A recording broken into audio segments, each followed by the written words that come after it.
heard Superintendent Burns say a few minutes ago that we had a procedure that was an expectation. And you didn't deviate from that. I can remember many times sitting on the pews as a young man in the back. And when I got a little loud, I would see Superintendent C.Alberts lay the microphone down and walk back, and he paid me a visit. And after his visit, I was convicted not to talk again during the service. But you see, in real life, and in all of our lives, as parents, we have to create that same kind of expectation. Yeah. You can't worry about what someone else thinks. Because the product that you have is one that is an extension of your life. Come on, Mrs. Lee. And if you have Jesus in your life, it's an extension of Christ. No.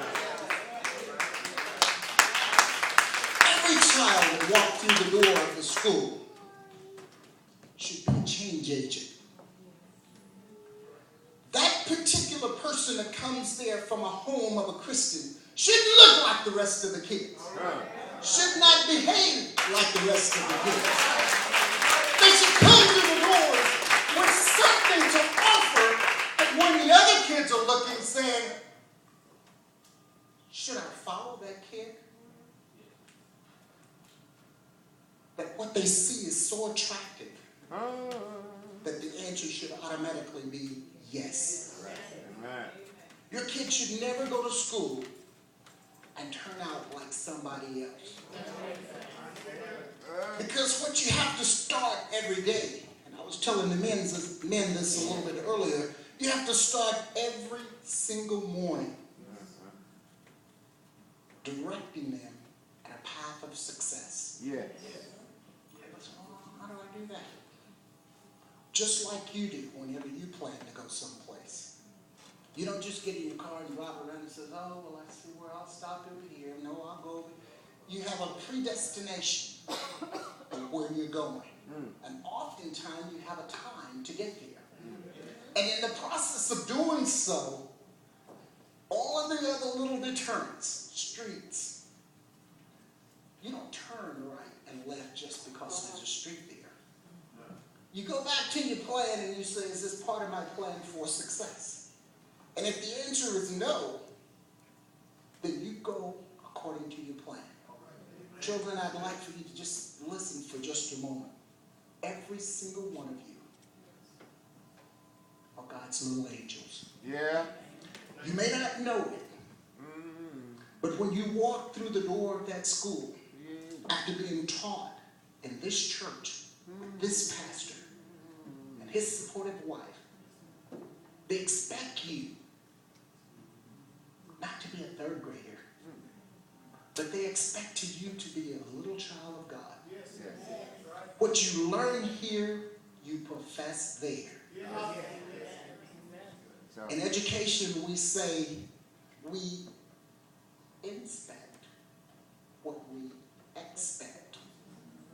And basically the way you do that, parents, is you have to be able to have a plan for your kids to begin with. And then you determine how that plan is working every day. Come on now. How do you do that? At the end of the day, what do you say to your child when you walk through that door? How did it go today? And don't say that in passing as you're headed to the bedroom to close the door behind you. You have to take the few moments to listen to the little people. I will remind you that little people are kind of like sponges. And they soak up things sometimes that you don't want them to have any part of. Come on now. So when someone puts something in their little mind, at the end of the day, you've got to get it out. And the way you get it out is with the Word of God. Reminding them every day that you are that little angel. That you are supposed to be that person that when you walk into the school, you make a difference. Yeah.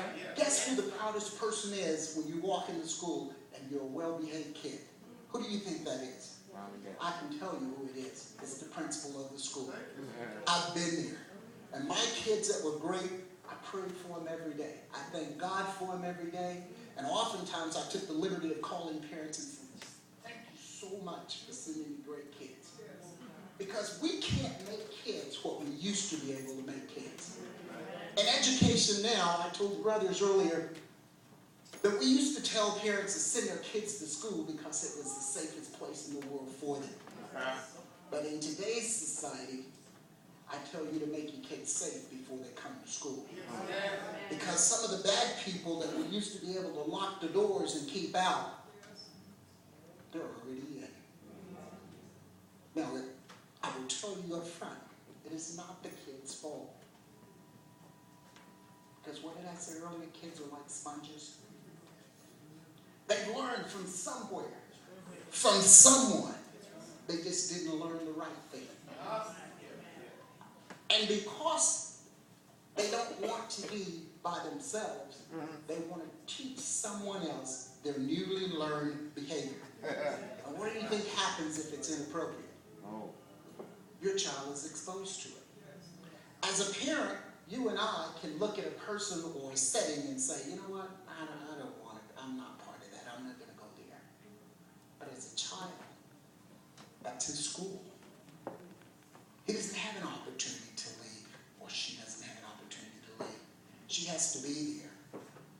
I will tell you, Kate, do not ever let anyone bully you at school.